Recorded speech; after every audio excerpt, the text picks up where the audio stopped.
Marcus Henderson's mansion stood tall on the quiet streets of Buckhead, one of Atlanta's wealthiest neighborhoods. The black iron gates gleamed under the late afternoon sun, polished by the hands of workers Marcus rarely saw. Beyond those gates stretched manicured lawns, fountains, and a home so large it could have held 3 families. Yet inside, silence carried heavier than the marble floors ever could. From his office window on the 2nd floor, Marcus often watched the world outside in fragments, delivery trucks passing, neighbors jogging, or the occasional glance of his daughter Aaliyah wandering the garden alone. But today something different caught his eye.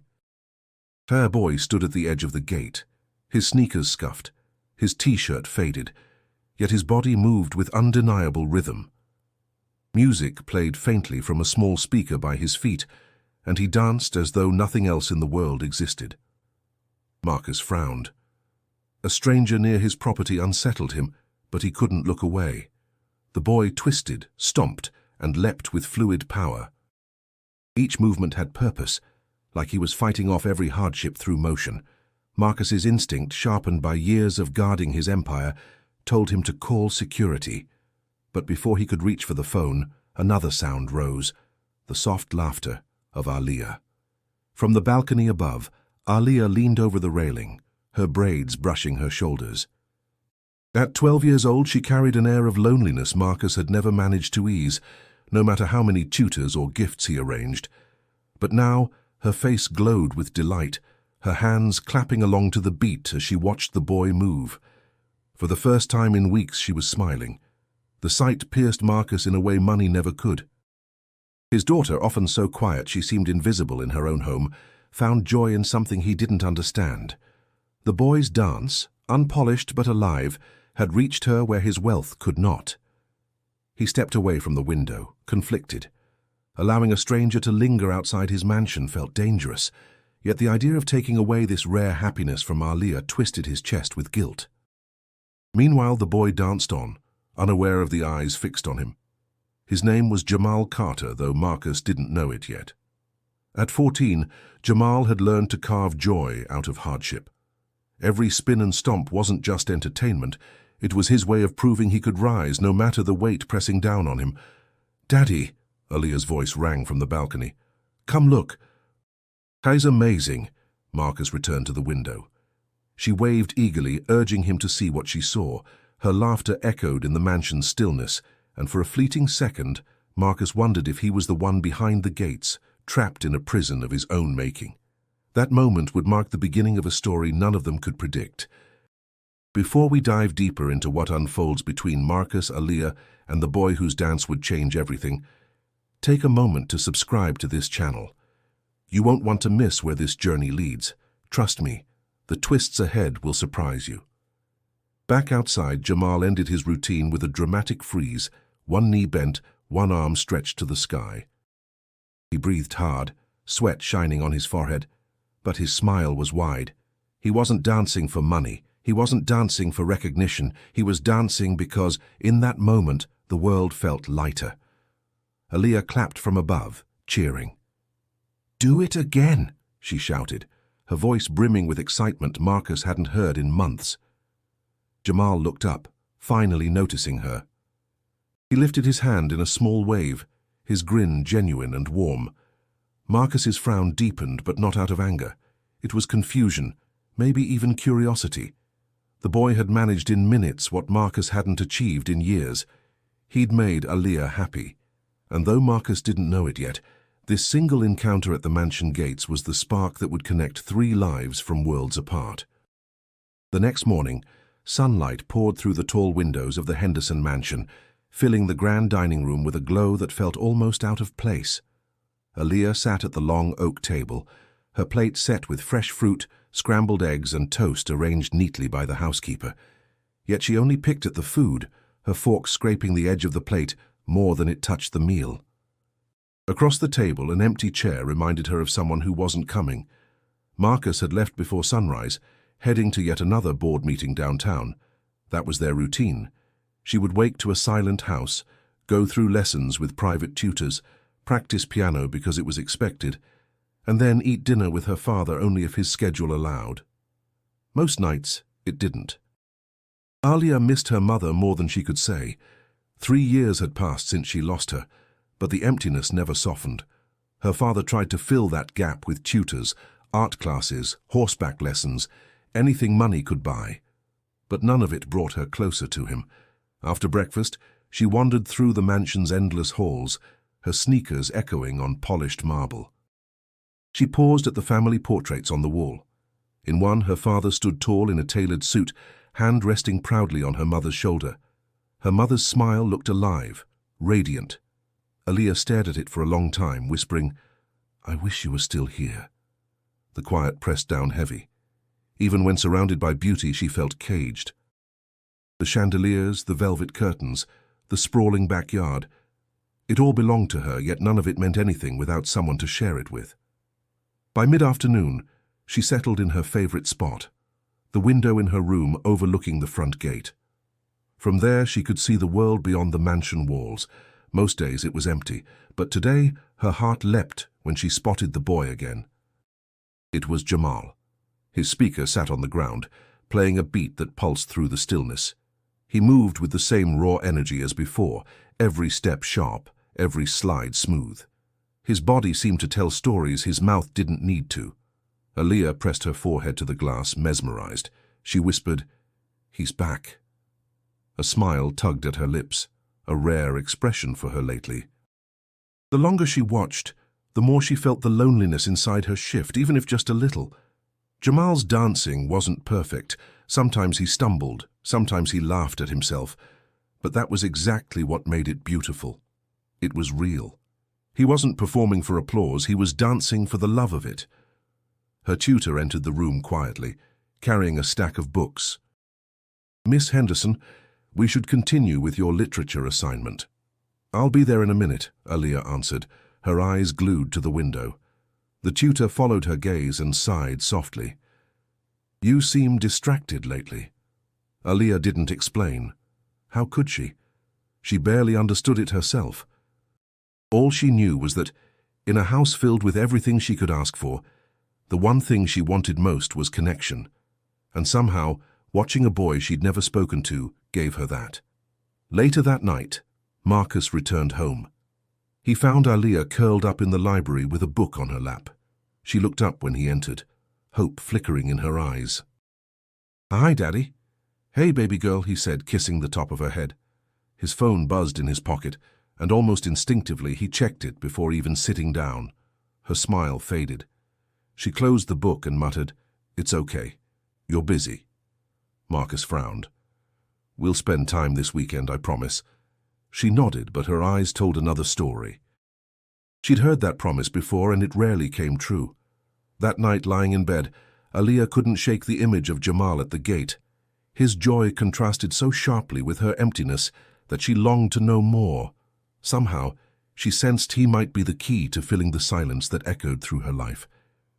And as she drifted to sleep, the sound of his music seemed to echo in her mind, pulling her towards something new, something that felt alive.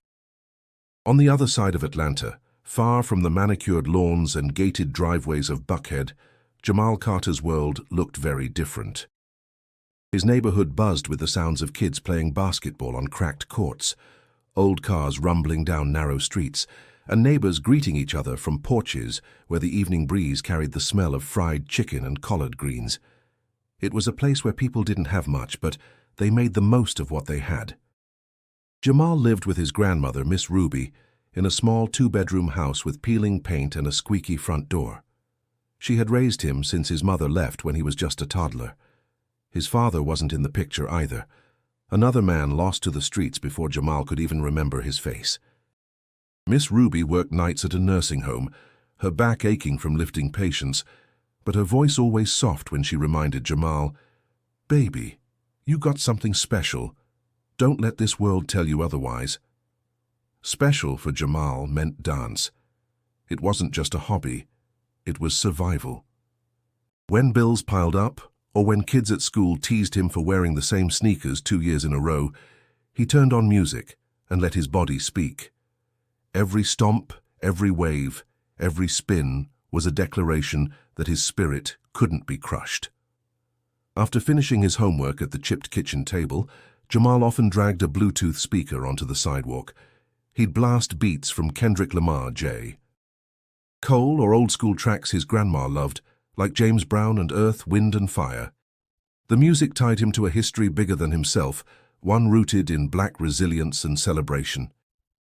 "Boy, you out there again?" Miss Ruby called from the doorway one evening, shaking her head with a smile. Jamal grinned, wiping sweat from his forehead.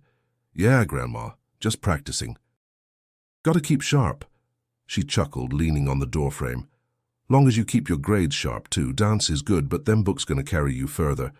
"I know," he replied, though he wasn't sure he believed it. School felt like a battlefield most days, teachers with low expectations, classmates with quick tempers, hallways where respect had to be fought for. But when the music started, all of that faded. His best friend Malik often stopped by to watch. "Man, you're crazy good," Malik said one afternoon, bouncing a basketball at his side. "You should post videos. Go viral or something." Jamal shrugged. "That ain't me. I just want to dance, not chase likes." Still, a part of him dreamed bigger. He imagined himself on a real stage, the crowd roaring as he moved, his grandmother in the front row, proud tears in her eyes. That dream kept him steady when the reality of bills and broken sidewalks tried to pull him down. One night, after Miss Ruby left for her shift, Jamal sat on the porch steps, headphones wrapped around his neck. He thought about the mansion he'd danced in front of, the one with the tall gates and the girl on the balcony. He hadn't planned to go there. He'd just wandered farther than usual while lost in the rhythm. But seeing her smile lit something inside him. It reminded him that dance could reach people, even those living in worlds nothing like his own. He whispered to himself, "Maybe I was meant to be there." The thought lingered as he stretched his legs, preparing for another round of practice. Streetlights flickered above, and the night air carried the scent of barbecue from a neighbor's grill. Jamal pressed play and the beat filled the block, his movements sharp against the shadows. He didn't know what tomorrow would bring, school troubles, money worries, or just another long day. But right now, as his sneakers slapped the pavement in rhythm, he felt free. What he couldn't see yet was how much his dance outside those mansion gates had already started to change everything. The next Saturday, the Henderson mansion sat under a clear blue Georgia sky, the air thick with the warmth of late spring. Marcus was in his home office, reviewing contracts on his laptop, when a faint vibration reached his ears, the steady beat of bass, pulsing like a heart outside his walls. He looked up, irritation tightening his jaw. It was him again. Jamal stood at the gate, speaker on the ground, body moving with sharp precision. Each pop of his shoulders, each slide of his sneakers against the pavement, carried the same fire Marcus had seen before. But this time, Marcus had had enough. He closed his laptop with a snap and strode downstairs, the echo of his polished shoes sharp against the marble. At the same moment, Aaliyah had already pressed her face against the window, her smile wide. She ran to the front door, pulling it open, just as Marcus stepped into the foyer. "Daddy, wait!" she called, rushing toward him. Marcus didn't slow down. "Stay inside, Aaliyah, I'll handle this." By the time he reached the gate, Jamal had stopped dancing, sensing the shift in energy. He grabbed his speaker and clutched it to his chest, his posture defensive but not aggressive. His eyes, bright and alert, locked on Marcus's tailored suit and stern face. "You can't be here," Marcus said, his voice deep and commanding. "This is private property." Jamal nodded slowly. "I wasn't trying to cause trouble, sir. I was just—" "Dancing," Marcus cut in. "Outside my house." Again. A flicker of frustration crossed Jamal's face, but he kept his tone respectful. "Yeah, I guess you could say that. Music keeps me focused, keeps me out of stuff I don't want to be in. I wasn't hurting nobody." Before Marcus could reply, Aaliyah appeared at his side, out of breath from running. "Daddy, please don't make him leave." Marcus turned sharply. "Aaliyah, I told you to stay inside." "But he makes me happy," she blurted out, her eyes wet with urgency. "I've been so lonely, and when he dances, it's the only time I don't feel alone." Her words hit Marcus harder than Jamal's presence ever could. He glanced at his daughter, her voice trembling, her face pleading. For a moment, the wall of authority he carried everywhere cracked. Jamal shifted uncomfortably, clearly unsure if he should stay or walk away. He finally said, "Look, man, Mr. Henderson, right? I don't mean no disrespect. I know this place isn't my world. But if she enjoys it, if it makes her smile, I don't see the harm." Marcus's instinct was to shut it down, to protect his daughter from anything unfamiliar. Yet the sincerity in Jamal's tone and the raw honesty in Alia's eyes forced him to hesitate. "You don't know anything about us," Marcus replied, softer, but still guarded. "No, sir, I don't," Jamal admitted. "But I know what it's like to feel alone. Sometimes a beat and a little movement can change that." "That's all I was trying to share." Silence stretched between them, broken only by the faint hum of traffic down the road. Alia's small hand slipped into her father's, gripping tightly. "Please, Daddy," she whispered. Marcus let out a long breath, looking between the boy and his daughter. "Fine, but this doesn't become a habit," he said at last, his tone still firm though less sharp. Relief flooded Alia's face. Jamal gave a respectful nod, adjusting his speaker under his arm. "Thank you, I'll keep it cool." As Marcus led Alia back inside, his thoughts churned. He didn't like strangers near his home, yet something about that boy's fire unsettled him in a way he couldn't name. He told himself it was caution, but deep down he knew it was more than that. And Jamal, walking away with his speaker, couldn't shake the image of Alia's smile. For the first time he felt that his dance had done something bigger than just move his own soul. For the next few days, the mansion's gates stayed quiet, but Alia's eyes never stopped searching. Each afternoon she pressed her face against the window, hoping the boy with the speaker would return. When he finally did, her heart lifted like sunlight breaking through clouds. Jamal arrived hesitantly, keeping a respectful distance from the gate. He didn't play his music this time. Instead, he carried the speaker tucked under his arm, unsure if he was even welcome. When Alia spotted him, she rushed outside before her father could notice. "You came back," she said, smiling so wide her dimples showed. Jamal shifted his weight. "Didn't know if I should. Your dad made it pretty clear I wasn't exactly invited." "He just worries too much," Alia replied quickly. "He doesn't understand. But I do." Her words eased some of his tension. He set the speaker on the ground and pressed play, letting a slow beat roll into the air. "So," he said, lifting an eyebrow, "you ever dance?" Alia laughed nervously. "Me? No way. I'd probably trip over my own feet." "That's how everybody starts," Jamal said with a grin. "Come on, I'll show you something simple." At first, she shook her head, hugging her arms across her chest. But Jamal's movements were contagious. His steps flowed with rhythm that seemed to invite her in, not intimidate her. Slowly she copied one of his slides, awkward and stiff. Jamal chuckled. "Not bad. Loosen up. Feel the beat instead of thinking so hard." She tried again, this time letting her shoulders sway. The laugh that burst out of her mouth was real and free. Jamal joined her with exaggerated moves, making her laugh harder until both were moving clumsily but joyfully in front of the iron gates. Inside the house, Marcus noticed from the window. His chest tightened at the sight. He should have been angry, but he wasn't. Instead, he found himself watching quietly, torn between disapproval and the undeniable fact that his daughter looked genuinely alive. The next afternoon, Marcus didn't interfere. He let Alia linger at the gate while Jamal showed her how to pop her shoulders or glide her feet across the pavement. Their conversations flowed between bursts of laughter. "So, what's it like in there?" Jamal asked one day, nodding toward the mansion. Alia hesitated. "Big. Too big. It's quiet all the time. Feels like a museum more than a house." He nodded knowingly. "Out here it's the opposite. Loud, crowded, sometimes too much. Guess we both got what the other doesn't." She tilted her head. "Do you like it? Where you live?" "Yeah," Jamal said thoughtfully. "It's not perfect, but the people make it home. My grandma, the neighbors, they look out for each other. Even when things are rough." Alia's eyes softened. "That sounds nice." Their worlds couldn't have been more different, but in those stolen moments at the gate, the differences faded. She wasn't the CEO's daughter, and he wasn't just the boy from the other side of town. They were two kids finding comfort in something simple, music and movement. Marcus, however, remained cautious.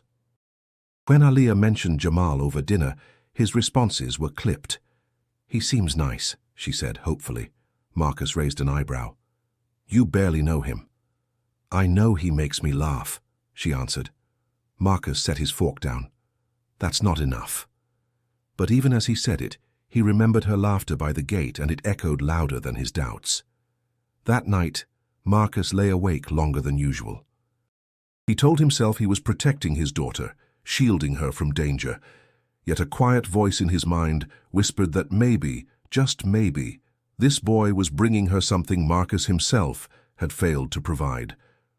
And so, the uneasy balance held. Jamal outside the gate, Aliyah rushing to meet him, and Marcus watching from the distance, unsure whether to close the door on this bond or let it grow. Marcus Henderson prided himself on knowing every detail of the companies he acquired. He could read a quarterly report and spot flaws no one else noticed. But when it came to the boy outside his gate, his information was limited to impressions, ragged sneakers, boundless energy, polite words laced with street confidence. That wasn't enough. Late one evening, Marcus called his driver, James. "I want to know where that boy comes from," he said firmly. James hesitated. "Sir, with respect, he's just a kid dancing. You sure you want to go that far?" Marcus's gaze hardened. "I don't make decisions without facts. Drive me." They left Buckhead's manicured lawns behind, rolling deeper into neighborhoods where cracked sidewalks told stories of struggle. Streetlights flickered, and corner stores buzzed with kids buying snacks after school. Music spilled from passing cars, bass rattling the air. For Marcus, it was a world both familiar and distant. He had grown up in a place not unlike this. The smell of fried fish from a takeout spot reminded him of Friday nights with his own mother, stretching $20 into a meal for two. But he had buried those memories beneath decades of corporate suits and boardroom negotiations. Now they came rushing back with an unsettling force. James slowed the car near a small brick house with chipped paint.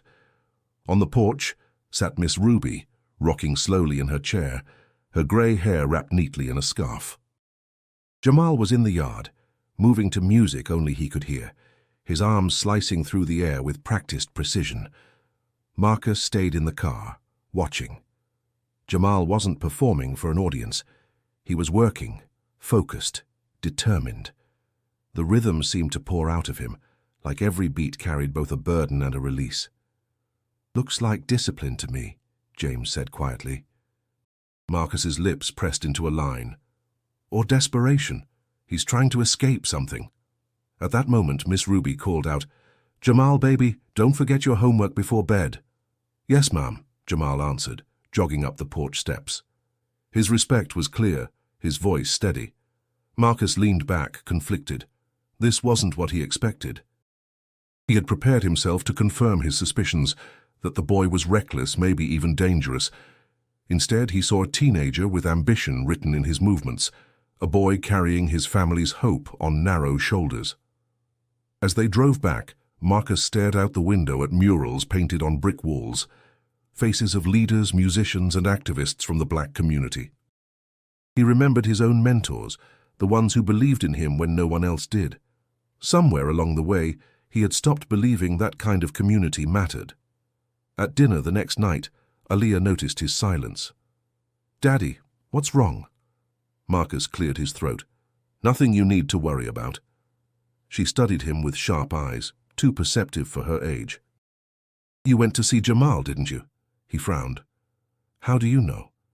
"You look different," she said simply. "Like you've been thinking about something you don't want to admit." Marcus almost smiled at her honesty. "Maybe. But understand this. I can't take risks with people I don't know." "Then get to know him," she replied softly. The words stayed with him long after she left the table. Marcus had spent years climbing into a world where money shielded him from uncertainty, but Jamal and his community had reminded him of a truth he'd nearly forgotten. Not all value can be measured in profit or loss. As he stood by the window later that night, He thought about the boy outside his gate and the laughter of his daughter beside him.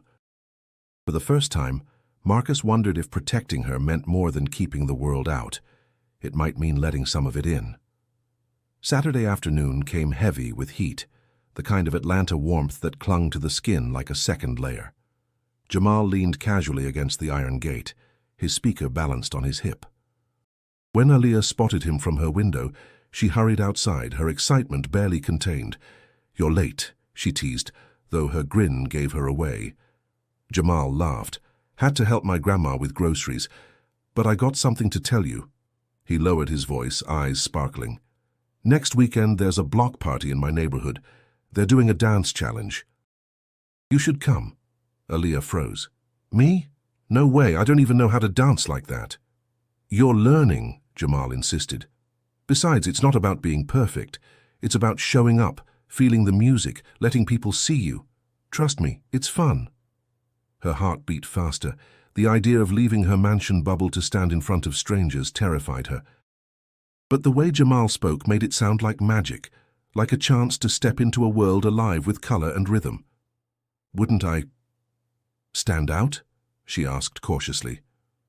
"You'd stand out anyway," he said with a shrug. "Doesn't mean it's a bad thing."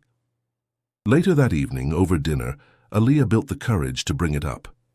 "Daddy, Jamal invited me to a block party next weekend. There's going to be music and dancing. Can I go?" Marcus nearly dropped his fork. "Absolutely not." Her face fell. "Why? You don't even know what it's like." "I know enough," Marcus said firmly. "Those gatherings can get out of hand. You don't belong in that environment." Her eyes burned. "So I'm supposed to just sit here forever? You don't see how lonely I am?" Marcus's jaw tightened. He hated hearing the truth in her words, but fear outweighed reason. "My job is to keep you safe, Aaliyah. That's final." She pushed her plate away, appetite gone. Upstairs in her room, she buried her face in her pillow. For once, she wasn't angry at her father for being busy. She was angry at him for standing in the way of the only thing that made her feel alive. The next day, Jamal noticed her subdued mood as she approached the gate. "What's wrong?" She kicked at the gravel with her sneaker. He said no. "He doesn't understand." Jamal sighed. "Figures. But hey, you don't got to prove anything to him. You just got to prove it to yourself." "But if I go against him—" She trailed off, chewing her lip. He met her eyes. "Sometimes you got to take a step for yourself, even if it's scary. That's what dance is, it's owning your space." Her chest tightened. She had never done anything without her father's approval. The thought of sneaking out made her stomach twist, but so did the thought of missing the chance to see what Jamal described. That night, she stood by her window again, staring at the city lights glittering in the distance. She imagined a street alive with music, children laughing, neighbors gathered, food sizzling on grills. She imagined herself in the middle of it, dancing next to Jamal, free for once from the weight of silence. Her father's words echoed, "You don't belong there." But another voice louder cut through, "Maybe that's exactly why you need to go." As she lay down to sleep, her decision wasn't final, but the pull inside her was growing stronger. And with each beat of her heart, the rhythm of that block party felt closer, calling her towards something she had never known but desperately wanted to feel. The Saturday of the block party arrived, and with it Aaliyah's nerves. She had spent the whole week replaying her father's stern refusal in her head, but the pull toward Jamal's world only grew stronger. That morning, Marcus left early for a meeting, his briefcase in hand, leaving her with a kiss on the forehead and the familiar promise, "I'll be home for dinner." As soon as the front door closed, her heart raced. This was her chance. She grabbed a hoodie, slipped into her sneakers, and tucked a small allowance she had saved into her pocket. Every step toward the gate felt like defiance, but also liberation. Jamal was already waiting, leaning against the fence, his smile breaking through her fear. "You ready?" he asked. Her hands trembled. "Not really. But I guess I have to be."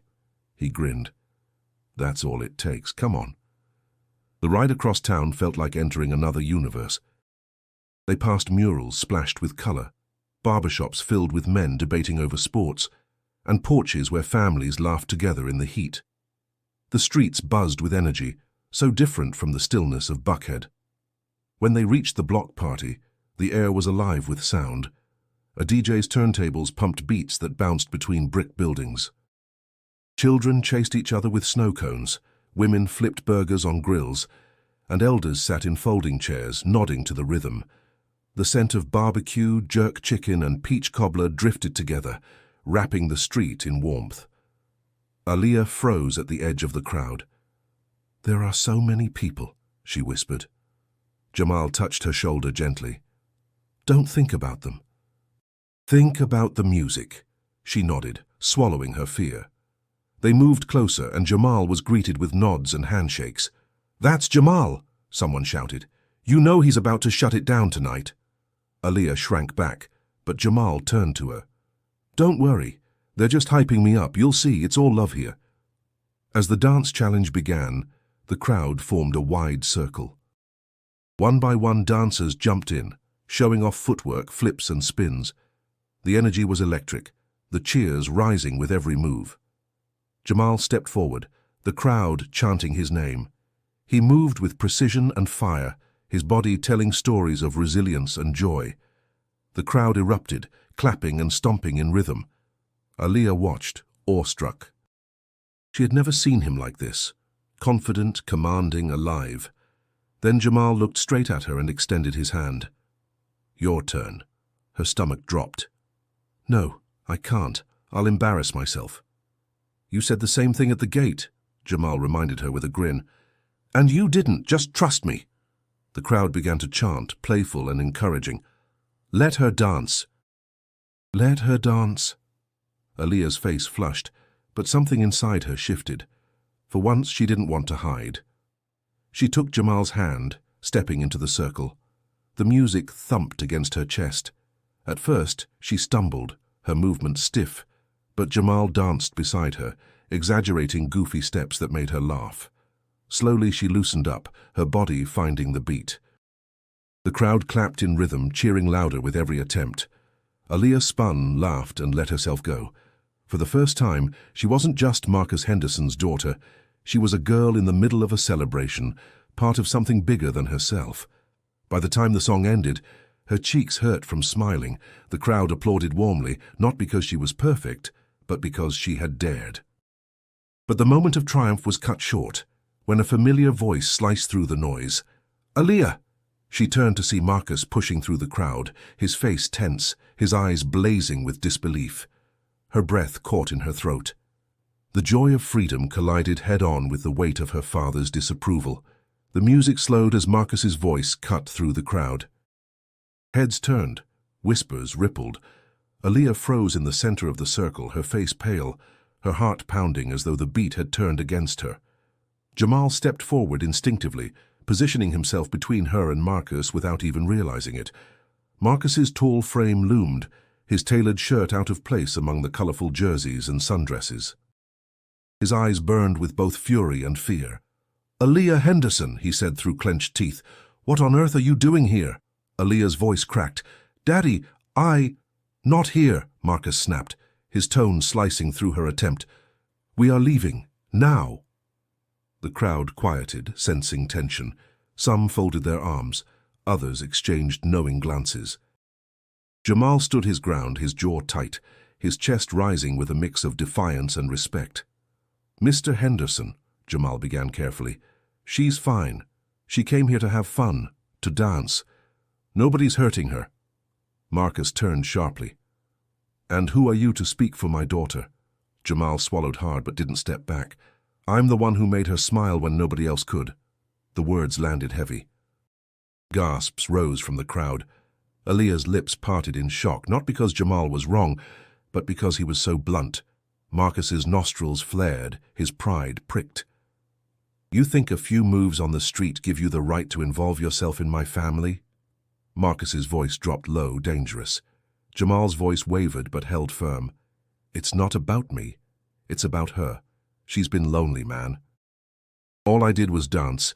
She chose to come here. She chose to feel something real." A hush fell, broken only by the hum of the DJ's equipment. Marcus glanced at his daughter, her eyes wide with tears. The truth in Jamal's words pierced deeper than Marcus wanted to admit. Aliyah stepped forward, trembling. "Daddy, please, I just wanted to be here, just once."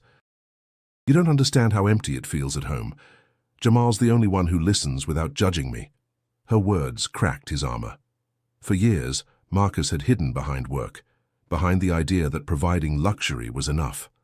But now, in front of an entire community, his daughter's loneliness was laid bare.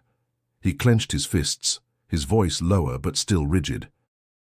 "You don't know what this world can take from you, Aliyah. I've spent my life keeping you safe from it. And in doing that," she whispered, "you've kept me from living." The crowd shifted uncomfortably, sensing the rawness of the moment. Jamal lowered his eyes, giving father and daughter space, but he didn't step away. Marcus's chest heaved. He turned his gaze to Jamal once more. "You're young. You don't understand responsibility. Dancing in the street won't put food on the table, won't build a future." Jamal's head lifted, his eyes fierce. "You think I don't know about responsibility? I live with my grandma. I study hard. I stay out of trouble because I have to. Dance doesn't take me away from responsibility. It's what keeps me focused enough to handle it."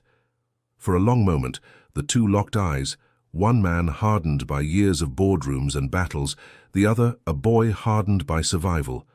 Different worlds, same fire. Finally, Marcus exhaled, long and heavy. "This isn't over. But right now I'm taking my daughter home." Aliyah hesitated, torn between her father's authority and the joy she'd just discovered. Jamal caught her eye and gave a small nod, a silent promise. This isn't the end. She followed her father out of the circle, her chest aching. Behind her the music resumed, but the beat felt different now, charged, unresolved. As they walked away, Marcus's thoughts swirled. Jamal's defiance had angered him, but something else lingered beneath, recognition. The boy's determination mirrored a younger version of himself he'd almost forgotten. The drive home from the block party was wrapped in silence. Aliyah sat with her arms folded tight across her chest, her eyes glued to the window. Marcus's hands gripped the steering wheel so hard his knuckles whitened. The weight of unspoken words filled the car heavier than the traffic outside. When they pulled into the mansion driveway, Aliyah bolted out before Marcus could say a word. She disappeared into the house, her footsteps echoing on the marble floor. Marcus lingered in the car, staring at his own reflection in the rearview mirror. For the first time in years, he didn't see the composed CEO he had built himself to be. He saw a man who had lost touch with his daughter, with his roots, with himself. Later that night, he found her curled on the couch in the library, a blanket wrapped around her small frame. The fire flickered low, casting shadows across her face. She didn't look up when he entered. "Aliyah," Marcus said softly, taking a seat in the armchair opposite her. "I need you to understand something." Her voice was muffled. "You don't understand me." He inhaled deeply, steadying himself. "When I was your age, I didn't grow up in houses like this. I didn't have drivers or tutors. I had hand-me-downs and overdue bills. I studied by streetlight some nights. The only way I made it out was by working harder than anyone else and never letting distractions pull me off course." Her eyes lifted, cautious but curious. "I built this life," Marcus continued, gesturing around the lavish room, "so you'd never feel the struggle I felt. I thought if I gave you everything, it would be enough." His voice cracked. "But I see now, maybe it isn't." Tears welled in Aliyah's eyes. "I don't care about all this, Daddy. I care about you. About having someone to talk to, someone to laugh with. Jamal does that without even trying." Marcus closed his eyes, guilt hitting hard. He had worked so long to provide, he had forgotten how to be present. The next day, Marcus arrived at his office downtown, but found himself distracted. Meetings blurred together. He stared at charts and projections, but all he could hear was Jamal's voice from the block party. "Dance keeps me focused enough to handle it." That evening, instead of diving back into work, Marcus drove to a small diner near his old neighborhood. The smell of fried catfish and cornbread reminded him of his youth. He remembered sitting at cracked booths like these, dreaming of skyscrapers and success. But success had cost him something he hadn't realized until now: closeness. Back at the mansion, Aliyah sat on her bed, sketching in her notebook. She heard a knock on the door. "Can I come in?" Marcus asked gently. She nodded, surprised. He sat beside her, the mattress dipping under his weight. "I don't want to keep you locked in a cage, Aliyah. I get scared. The world can be cruel," she whispered, "but it can be beautiful too. You just don't see it anymore."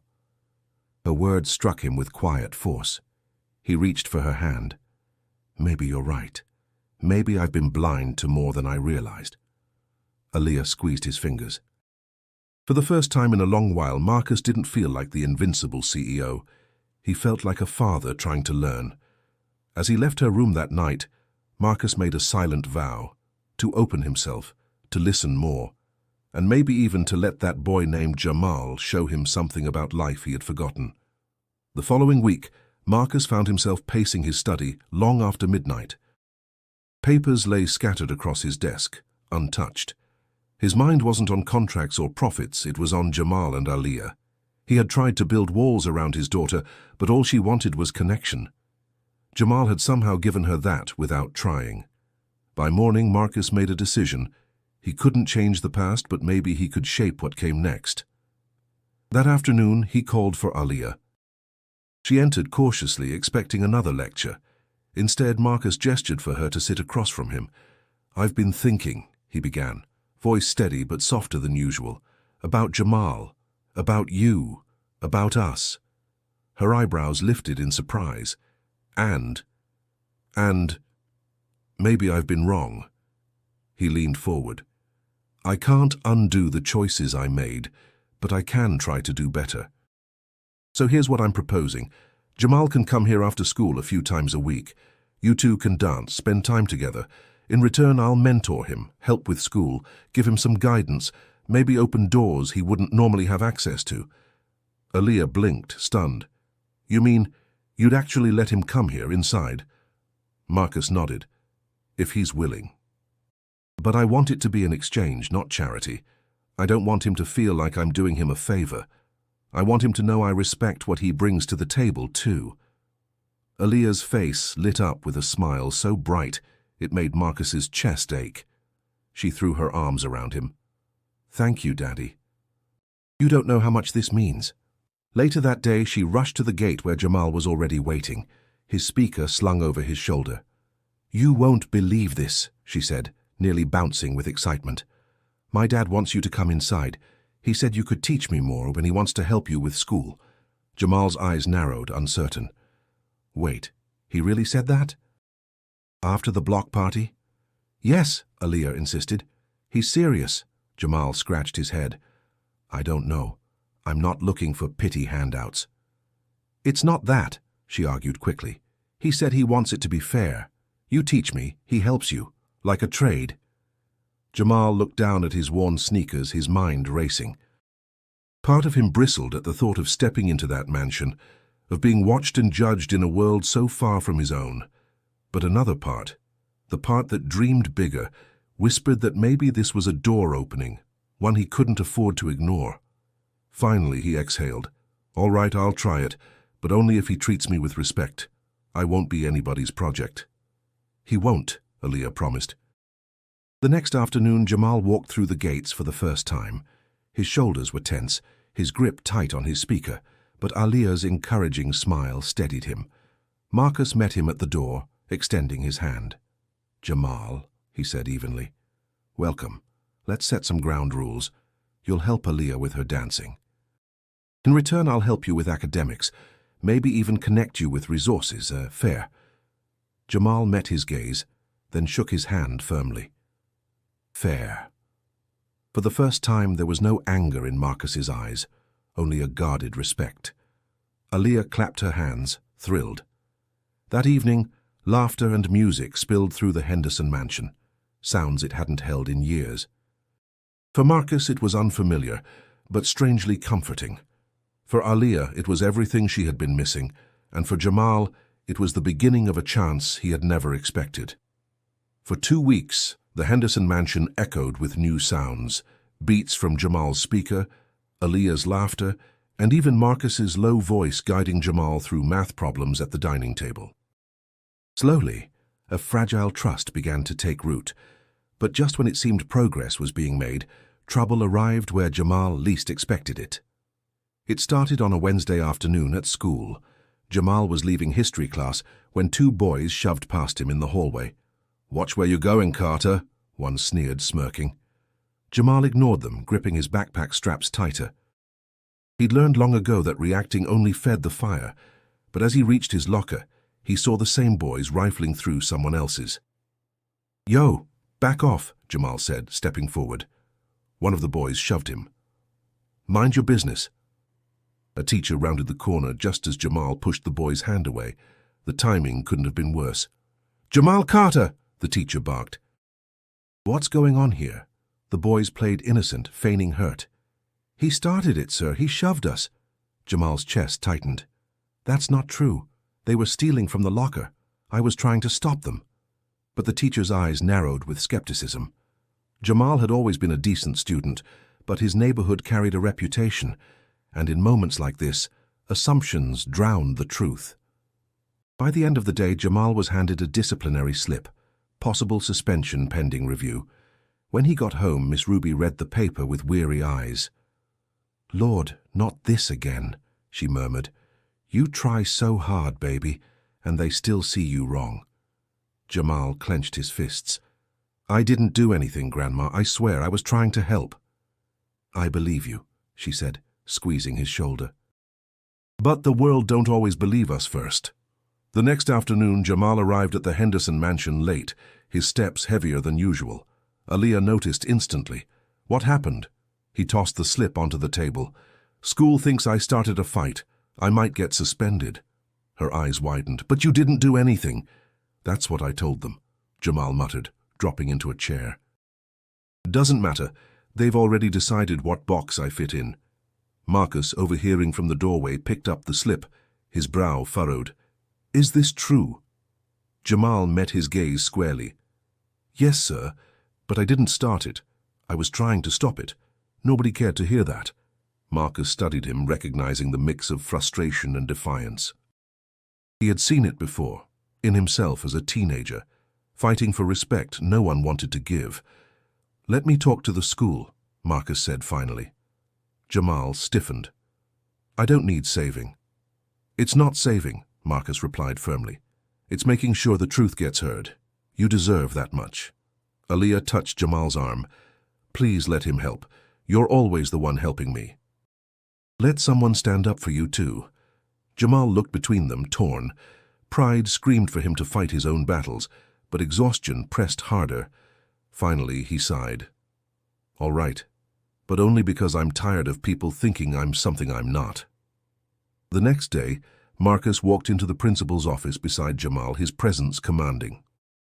He spoke calmly but with authority, demanding a full review of the incident. "You're quick to discipline," he told the staff, "but slow to listen. This young man deserves better." The case wasn't resolved immediately, but for the first time, Jamal felt the scales shift even slightly in his favor. That evening, as he sat back at the mansion table with Aaliyah and Marcus, he realized something new. Maybe this bond wasn't just about dance or laughter. Maybe it was about being seen, being believed, and finally having someone in his corner. The suspension scare faded after Marcus's intervention, but Jamal still carried the sting of being misunderstood. Dance became his release more than ever, and Aaliyah was right beside him, practicing in the grand living room until their laughter filled corners once silent. One evening, Jamal burst through the mansion doors with a flyer in hand. "Check this out," he said, his grin wide. "There's a local showcase next weekend. All the best dancers from Atlanta are going to be there. It's not just a block party thing. This is real. If I can get on that stage, people will notice." Aaliyah's eyes sparkled. "You have to do it. You'll blow them away." Marcus, who had been reading at his desk, looked up. "A showcase?" "Yes, sir," Jamal replied eagerly. "It's a chance to show what I can do, and it's not just about me, my neighborhood, my grandma, they'll all be there." "It's a big deal." Marcus studied him for a long moment. "And what happens after? Do you think one performance changes everything?"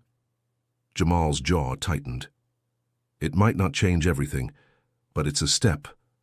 I've got dreams, Mr. Henderson. Big ones. And I can't just sit around waiting for life to hand me a chance. Something in Jamal's words struck Marcus deeply.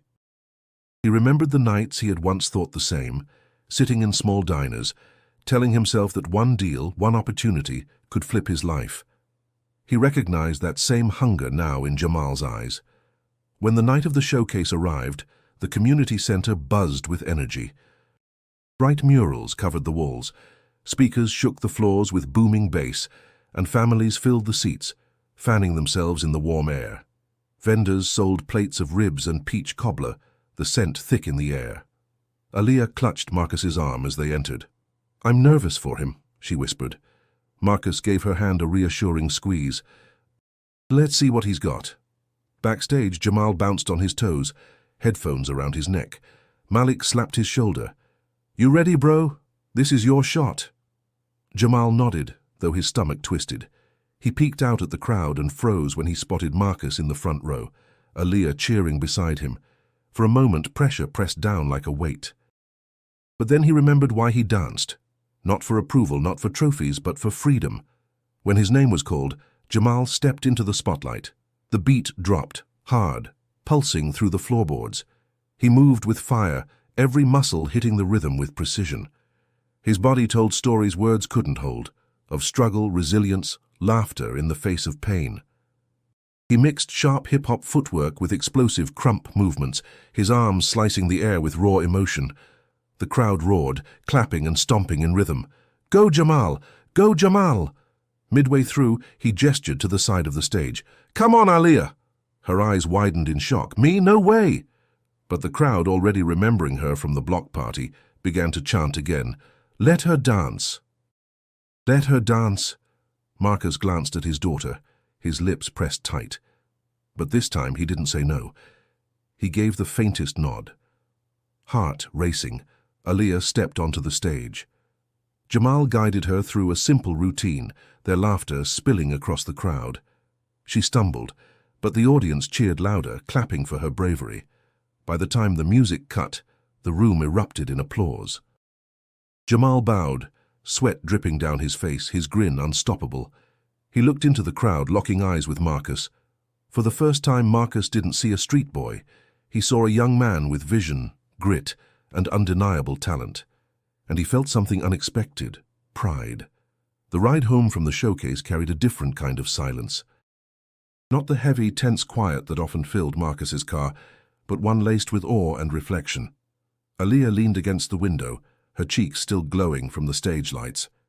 Jamal sat in the back seat, exhausted but grinning, his body buzzing from adrenaline.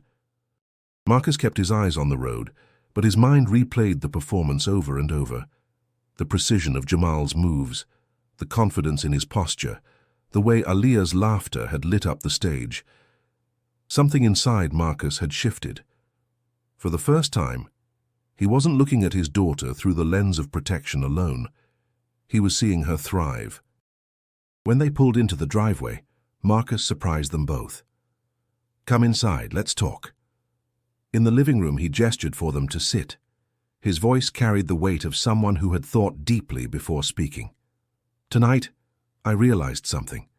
I've spent years believing money and safety were all that mattered, but watching the two of you, I saw joy, real joy. And I don't want to be the man who keeps that from you anymore." Aaliyah blinked, stunned. "Daddy, are you saying you're okay with this, with Jamal?" Marcus turned to Jamal, his expression steady. "I won't lie.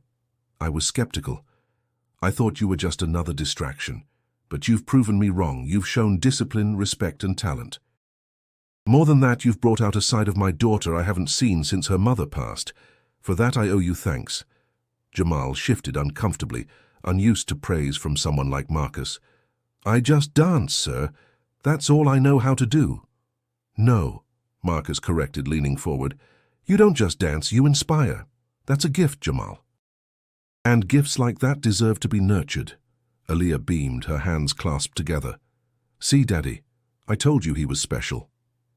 Over the next few weeks, the rhythm of life in the Henderson household changed. Marcus carved out time he had once given only to boardrooms. Instead of late nights buried in spreadsheets, He sat in the living room watching Aliyah and Jamal practice, or at the kitchen table helping Jamal map out study schedules. The mansion, once echoing with emptiness, now pulsed with warmth and laughter. Meanwhile, word of Jamal's showcase performance spread. A local dance instructor, who worked with a professional academy, reached out after seeing a recording online. One afternoon, Jamal showed Marcus the message on his phone, his hands shaking. "They want me to audition," Jamal said, his voice a mix of fear and excitement. "Like, for real training. This could be everything." Marcus read the message carefully before meeting his eyes. "And you're ready for that. But remember, discipline isn't just about passion, it's about balance. If you want this, you'll have to push harder in school too. Opportunities don't last if you can't hold on to them." Jamal nodded. "I get it. I'm ready to put in the work." Aliyah jumped up, clapping her hands. "This is amazing. Jamal, you're going to be incredible." For Marcus, the moment was sobering. He realized he wasn't just supporting Jamal for his daughter's sake anymore. He genuinely wanted to see the boy succeed. In Jamal's determination, he saw echoes of his own journey, the long nights, the doubt, the hunger to prove himself. One evening, as the three of them sat on the porch, the Atlanta sunset painting the sky in shades of gold and crimson, Marcus finally spoke what had been sitting in his heart. "I used to think wealth was about numbers in a bank account, but now, looking at the two of you, I see that real wealth is time, connection, and the legacy we build in others." Aliyah leaned against his arm, smiling softly. Jamal, though quiet, felt the words settle deep in his chest. For the first time, they weren't three people from different worlds. They were something new, something like a family. The day of Jamal's audition came like a storm, nerves, excitement, and anticipation all rolling together. Miss Ruby pressed a hand to her grandson's cheek before he left. "Go on, baby," she said softly. "Show them what I've always seen in you." Marcus drove them to the academy, Aliyah in the back seat humming nervously. "You're gonna crush it," she told Jamal, grinning. "They won't know what hit them." Jamal laughed, though his palms were sweaty. "I just hope I don't trip over my own feet." Marcus glanced at him through the rearview mirror. "Listen to me. Don't think about mistakes. Think about the story you're telling with every move. That's what will stay with them." At the audition, Jamal poured his heart into the performance. His movements carried the same fire that had lit up block parties, but sharper now, polished with the discipline he'd honed. When the music stopped, the judges exchanged glances, their faces unreadable. The wait afterward felt like hours, but when they finally returned with smiles and handshakes, Jamal knew he had earned his spot. On the drive home, he stared out the window, stunned. "They accepted me," he whispered. Aliyah cheered so loudly Marcus winced. "I knew it, I told you." Marcus's lips curved into a rare smile. "You didn't just get accepted, Jamal. You proved something, to them, to me, and most importantly to yourself." In the weeks that followed, Jamal began attending classes at the academy. The transition wasn't easy, long commutes, tougher training, and the pressure to keep his grades steady. But he attacked every challenge with the same determination that had carried him this far. Miss Ruby wept with pride the first time she saw him rehearse in a real studio. Back at the Henderson mansion, Aliyah blossomed. She laughed more, carried herself with newfound confidence, and even started sketching dance-inspired designs in her notebooks. Marcus, true to his promise, carved out more time, no longer letting work consume every breath. For the first time in years, he and his daughter shared dinners filled with stories instead of silence. One evening, as the three of them sat in the garden, fireflies sparking in the twilight, Aliyah turned to her father. "You know, Daddy, if Jamal hadn't danced outside our gate that day, everything would be the same as before. Lonely, quiet." Marcus nodded slowly. "And if I hadn't stopped to really see him, I might never have understood what was missing." He looked at Jamal. "You surprised me, son. You reminded me of who I used to be and who I still want to become." Jamal lowered his gaze, humbled. "I just wanted to dance. I never thought it would change anybody else's life." "But it did," Marcus said firmly. "It changed mine. And it gave my daughter her smile back. That's more powerful than any deal I've ever signed." Aaliyah leaned against them both, her voice soft. "Feels like we're family now." Marcus let the words settle, a warmth spreading in his chest. Family, something he thought he'd lost forever, had returned in a form he hadn't expected. As the night deepened, the three of them sat together, connected not by wealth or circumstance but by resilience, laughter, and love.